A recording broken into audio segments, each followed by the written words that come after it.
ప్రస్తుతం మనతో పాటు బీఆర్ఎస్ నాయకులు బాలుగారు ఉన్నారు. బాలుగారు చెప్పండి, బల్క సుమన్ని అరెస్ట్ చేయడాన్ని ఏ విధంగా చూడవచ్చు? అంటే ఒక ప్రతిపక్ష నేత ఉండి ఆ విధంగా రెచ్చగొట్టడం కూడా తప్పు కదా అని చెప్పేసి కాంగ్రెస్ నేతలు చెప్పినటువంటి మాట. అంటే ప్రజా సమస్యల మీద ప్రశ్నించడం తప్ప, మీరు అక్కడ ఉన్నటువంటి రామగుండంలో కానీ సింగరేణికి సంబంధించినటువంటి చెన్నూరు కావచ్చు, గోదావరి కని కావచ్చు, అదేవిధంగా బెల్లంపల్లి కావచ్చు, తెలంగాణలో ఉన్నటువంటి సింగరేణి ఏరియాలో కార్మికులకు అన్యాయం జరుగుతుందని ప్రశ్నించడం తప్ప, సింగరేణిలో జరుగుతున్న అన్యాయాల గురించి మాట్లాడడం తప్ప, బాల్క సుమన్ గారు వారి మీద మాట్లాడితే తప్పంటే ఎవరు కూడా వాళ్ళు ఇలా ఒట్లు కొనకపోతే ఒట్ల గురించి మాట్లాడరు, రైతుల గురించి మాట్లాడితే తప్ప, మక్కలు కొనకపోతే ఇలా రైతుల గురించి రైతుల పక్షాన మాట్లాడడం తప్ప. ఇలా కాంగ్రెస్ పార్టీ అధికారానికి వచ్చినాక 3 సంవత్సరాల నుంచి ఈ పూర్తిగా అన్ని అంశాల్లో ఫెయిల్ అవుతుంది. ఇలా చాలా ఇబ్బంది పడుతున్నారు. తెలంగాణ రాష్ట్రం వచ్చిన తర్వాత కేసీఆర్ నాయకత్వంలో 10 సంవత్సరాలు తెలంగాణ ఏ విధంగా ఉంటే, ఈ కాంగ్రెస్ పార్టీ 3 సంవత్సరాలు అధికారంలోకి వచ్చినాక ఇలా రైతులకు ఇస్తున్నటువంటి అనేక హామీలు, రైతుల హామీలు తుంగలో దొక్కింది. అదే విధంగా ఇలా రైతులకు బోనస్ ఓట్లు కూడా, అదే విధంగా కనీసం పండిన పంట కూడా కొనలేని పరిస్థితి ఉంది కదా. ఇలా ఒకవైపు ఒట్లు, ఒకవైపు మక్కలు, ఇలా అన్నమో రామచంద్రాన్ని వాళ్ళు కష్టపడి పండిస్తే అకాల వర్షాల వల్ల నష్టపోతున్నారు. ఇలా నష్టాల గురించి మాట్లాడితే వాళ్ళ మీద అక్రమంగా కేసులు పెట్టడం ఇలా ఈ ప్రభుత్వానికి. ఇలా రాష్ట్ర ముఖ్యమంత్రి ఆయన్ని, రాష్ట్ర హోంశాఖ మంత్రి ఆయన్ని, హోంశాఖ మంత్రి తన దగ్గర పెట్టుకొని ప్రశ్నించిన వాళ్ళ పైన కేసులు పెట్టి అక్రమంగా అరెస్ట్ చేపిస్తుండ్రు. ఇది జగదు. ఎందుకంటే ప్రజాస్వామ్యము ఇది ఖచ్చితంగా ఫైట్ చేస్తారు. మీరు ఇస్తున్నటువంటి అనేక హామీల గురించి ఖచ్చితంగా ఇచ్చేంత వరకు కూడా ఫైట్ చేసేటువంటి బాధ్యతగా ప్రతిపక్ష నాయకులుగా మా మీద ఉంటది. ఇలా కావాల్సి మీరు దాన్ని ఏంది, మీ దగ్గర హోంశాఖ ఉంది కాబట్టి మీరు ఎవరో చెప్పినట్టు మీరు కేసులు చేస్తే ఎవరు ఊకోరు. మాకు చట్టాల మీద గౌరవం ఉంది, కేసులకు ఎవరు భయపడడు. ఎందుకంటే తెలంగాణ ఉద్యమంలో ఆనాడు బాల్క సుమన్ మీద అనేక కేసులు జరిగినాయి. ఆనాడు భయపడలే, ఈనాడు భయపడం. ఎందుకంటే చట్టాలను గౌరవించే వాళ్ళం కాబట్టి కేసుల మీద భయపడడం లేవు. ఎందుకంటే ఇలా ఎక్కడ ఏం జరిగిందని చెప్పి ఇలా కేసులు పెడతారు బాల్క సుమన్ పైన. ఇలా అదే అనేక సందర్భాల్లో రాష్ట్ర ముఖ్యమంత్రిగా ఆయన మాజీ పార్లమెంట్ సభ్యుడిగా, పిసిసి అధ్యక్షుడిగా ఇదే ప్రగతి భవన్ ను నక్సలైట్లతో పేల్చాలని మాట్లాడు. ఆయన మీద అప్పుడు పరిస్థితి ఏంది అప్పుడు. అదే విధంగా ఇలా జడ్చర్ల ఎమ్మెల్యే గారు అనిరుద్ రెడ్డి గారు మాట్లాడతాడు, అరవింద ఫార్మసీని పేల్ చేస్తామంటాడు. అదే మకన్ సింగ్ రాజు ఠాకూర్ గారు మాట్లాడినటువంటి మాటలు అడ్డంగా నరికేస్తామంటారు. అంటే వాళ్ళ మీద ఎందుకో చర్యలు తీసుకుంటలేరు. కాబట్టి మేము ఏమంటామంటే, బాల్క సుమన్ గారు మాట్లాడిన మాటలను వక్రీకరించి ఫ్యాబ్రికేట్ చేసి కావాల్సి కుట్రపూరితంగా ఒక దళిత నాయకుడు అని చెప్పి కేసులు చేస్తుంది ఈ ప్రభుత్వం. బాల్క సుమన్ గొంతు నొక్కాలని ప్రయత్నం చేస్తుంది. ఇది తగదు. ఎందుకంటే ఒక ఉద్యమ నాయకుడుగా ఆనాడు నుంచైనా ఈనాడు వరకైనా ప్రజల పక్షాన కొట్లాడే నాయకుడు కాబట్టి ఆయన నెట్టి పరిస్థితులు అడ్డుకోవాలని అనేక కేసులు పెట్టాలని ఒక కుట్రపూరితంగా ఒక కుట్ర చేస్తుంది. కాబట్టి ఈ కుట్రలను తిప్పికొట్టడానికి తెలంగాణ ప్రజలు గమనిస్తారు. ఖచ్చితంగా రానున్న రోజుల్లో ఈ కాంగ్రెస్ పార్టీకి ఖచ్చితంగా బుద్ధి చెప్తారని చెప్పి ఈ సందర్భంగా తెలియజేస్తారు. ప్రస్తుతం మనతో పాటు గిల్లు శ్రీనివాస్ యాదవ్ గారు ఉన్నారు. శ్రీనివాస్ యాదవ్, చూసుకున్నట్టయితే ఈరోజు బల్క సుమన్ని అరెస్ట్ చేయడాన్ని ఏ విధంగా చూస్తున్నారు? అంటే ప్రభుత్వ ఆస్తులపైన ఈ విధంగా మాట్లాడడం ఎంతవరకు కరెక్ట్ అంటారు ఒక ప్రజాప్రతినిధి? ఇప్పుడు బాల్క సుమన్ గారు ఎక్కడ తప్పుడు మాట్లాడలేదు, ఎక్కడ ప్రభుత్వ ఆస్తులు ధ్వంసం చేయమని చెప్పలేదు.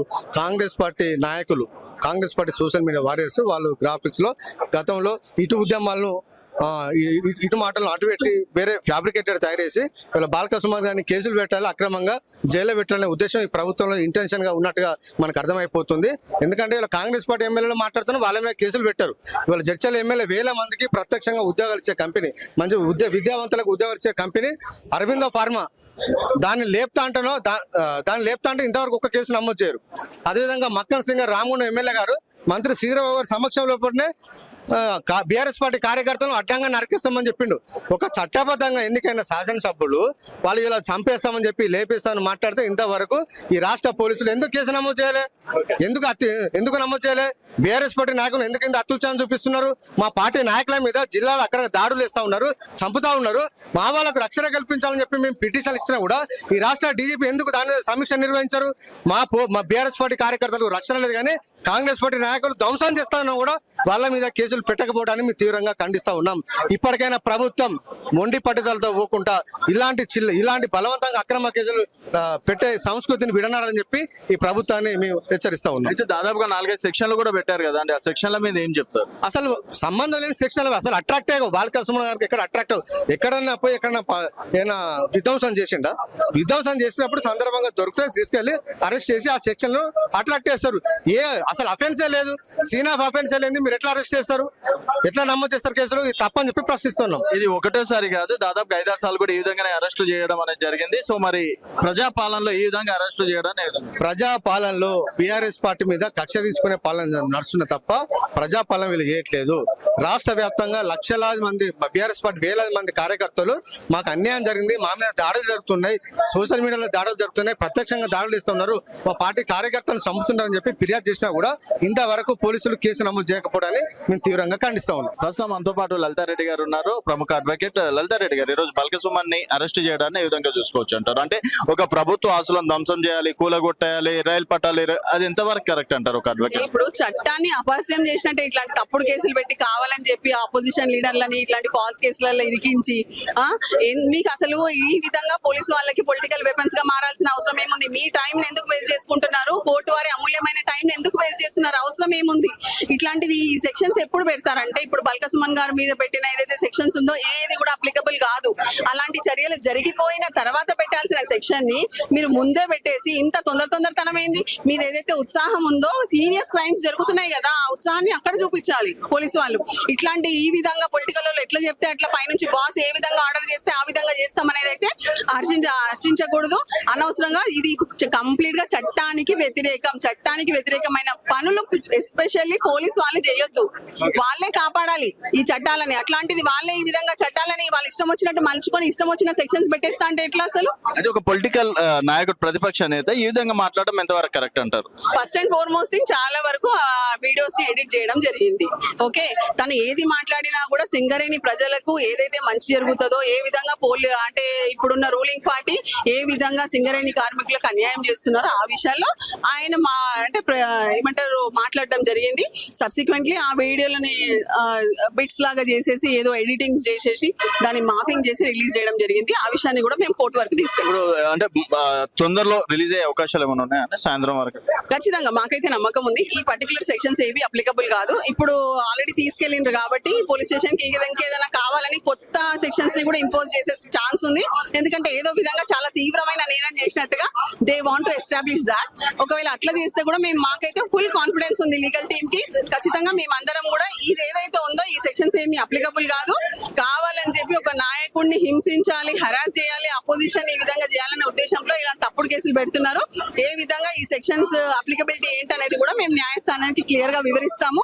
అండ్ మాకు 100% కాన్ఫిడెన్స్ ఉంది రిమాండ్ రిజెక్షన్ అవుతుందని. అయితే ఇప్పుడు హోమ్ మినిస్టర్ కూడా రేవంత్ రెడ్డి గారే కదా, సో ఇవన్నీ వారికి తెలిసి జరుగుతున్నాయి అనుకోవచ్చు. అఫ్ కోర్స్ 100% అక్కడ నుంచి ఆర్డర్స్ వస్తేనే మరి ఇప్పుడు పోలీస్ వ్యవస్థ ఇంత ఇదిగా వస్తున్నారు కదా, లేకపోతే ఎందుకు వస్తారు? ఇప్పుడు రీసెంట్ గానే చాలా తీవ్రమైన నేరాలు కొన్ని జరిగినాయి. దాంట్లో వాళ్ళు ఏ విధంగా ప్రవర్తించారు, ఏ విధంగా డిలే చేసిరు, ఏమేమి అంటే ఫేవర్స్ చేసిరు అక్యూజ్డ్ ఫ్యామిలీకి అన్ని చూసినాం కదా మనము. ఇక్కడైతే యాంటిసిపేటరీ బెయిల్ పిటిషన్ ఉంది, పెండింగ్ ఉంది, హియరింగ్ వచ్చేది ఉంది. అండ్ ఏం పెద్ద అసలు ఇందులో పెట్టిన ఏ సెక్షన్స్ కూడా వర్తించవు. అలాంటి యాక్ట్స్ ఏమీ కమిట్ అవ్వనే లేదు. ఇంత తొందరగా వచ్చి హై హ్యాండెడ్లీ అంతమంది పోలీసులు అన్ని కార్లు వచ్చి వాట్ ఈస్ దిస్? అవసరమే లేదు కదా. ఏం చెప్పాలి ఈ పోలీసు వాళ్ళకి? ఎన్నిసార్లు ఎప్పటి నుంచో చాలా సార్లు నుంచి చెప్తున్నాము, ఇట్లాంటి తప్పుడు కేసులు వేయకండి, అవసరం లేదు. ఫస్ట్ ఆఫ్ ఆల్ మరి కొత్తగా వచ్చిన బిఎన్ఎస్టీ చదవండి, లేకపోతే ఐపీసీని కూడా మీరు యాక్చువల్ గా క్లియర్ గా స్టడీ చేయండి. అసలు చూస్తేనే చాలా హాస్యాస్పదంగా ఉంది. ఏ సెక్షన్స్ కూడా అప్లికబుల్ అవ్వట్లేదు. ఎందుకు ఇట్లాంటి తప్పుడు కేసులు ఫైల్ చేస్తున్నారు? అట్లాంటి చేయకపోతే మంచిగా ఉంటదని అడ్వైస్. ఈ రోజు చెన్నూరు నుంచి కూడా చాలా మంది కార్యకర్తలు, నాయకులు వచ్చారు. చెప్పండి, బల్క సుమన్ని అరెస్ట్ చేయడాన్ని ఏ విధంగా చూస్తారు? బల్క సుమన్ గారిని అరెస్ట్ చేయడం చాలా శోచనీయం, సిగ్గుచేటు. ఈరోజు తెలంగాణ ప్రభుత్వం, రేవంత్ రెడ్డి సర్కారు కుట్రపూరితంగా ఏదైతే వారి అవినీతి అక్రమాలను ఎండగడతా ఉన్నారో, సింగరేణిలో జరిగినటువంటి 40 లక్షల బొగ్గును, 40 లక్షల మెట్రిక్ టన్నుల బొగ్గు, దాదాపు 1600 కోట్ల రూపాయలు అవినీతి అక్రమాలు జరిగాయని చెప్పడంతో వారికి ఈరోజు నిద్రపట్టక ఈ బాల్క సుమన్ చెన్నూరు మాజీ శాసనసభ్యులు మరియు మాజీ ఎంపీ గారి మీద కేసులు పెట్టడం శోచనీయం. అక్కడ ఉన్నటువంటి మంత్రి వివేక్ కూడా కక్షపూరితంగా ఈ రోజు రేవంత్ రెడ్డి తోటి చేతులు కలిపి అనేక అక్రమ కేసులు పెట్టిస్తా ఉన్నారు. గతంలో ఫిబ్రవరి మాసంలో మున్సిపల్ ఎన్నికలలో చట్ట విరుద్ధంగా వివరించి వాళ్ళే ఇలా బీఆర్ఎస్ పార్టీ మీద కేసులు పెట్టి జైలు పంపిన చరిత్ర గతంలో చూసినటువంటి ఈ ప్రజానికం ఈనాడు కూడా మళ్ళీ అదే తరహాలో అనటువంటి అనని మాటలు అన్నట్టుగా వక్రీకరించి వాళ్ళు ఏఐ ద్వారా లేకపోతే ఫేక్ సృష్టించి ఈరోజు తెలంగాణ రాష్ట్రంలో ఏకైక వ్యక్తిగా ప్రశ్నించే వ్యక్తిగా ఒక ఉద్యమ నాయకునిగా బాల్కా సుమన్ను గొంతు నొక్కి జైళ్లలో పెడితే మన దోపిడికి అడ్డుకట్ట లేకుండా దోసుకోవచ్చు అనేటువంటి ఆలోచనతోటి ఈరోజు కేసులు పెట్టినారు. వాళ్ళు ఇచ్చినటువంటి 6 గ్యారంటీలు 420 హామీల మీద ఈరోజు ఏనాటి కానాడు ప్రశ్నిస్తున్న మా నాయకుడు బాల్కా సుమన్ మీద కేసులు పెట్టడం, ఈరోజు ఎలాంటి ఇన్ఫర్మేషన్ లేకుండా వారి కుటుంబ సభ్యులకు కానీ వాళ్ళ వారెంట్ ఇవ్వకుండా వారు ఈరోజు అరెస్ట్ చేయడం చాలా బాధాకరం. మేము దీన్ని బీఆర్ఎస్ పార్టీ తరఫున చెన్నూరు నియోజకవర్గం నుంచి మేమంతా కూడా దీన్ని తీవ్రంగా ఖండిస్తా ఉన్నాం. న్యాయం పైన చట్టాల పైన గౌరవం ఉన్నటువంటి ఈ బీఆర్ఎస్ పార్టీ ఖచ్చితంగా న్యాయమే గెలుస్తుందని మేము చెప్తా ఉన్నాం. రాబోయే రోజుల్లో మళ్ళీ తగిన అటువంటి గుణపాఠం ఈ కాంగ్రెస్ ప్రభుత్వ పెద్దలకు చేయక తప్పదని కూడా మేము హెచ్చరిస్తా ఉన్నాం.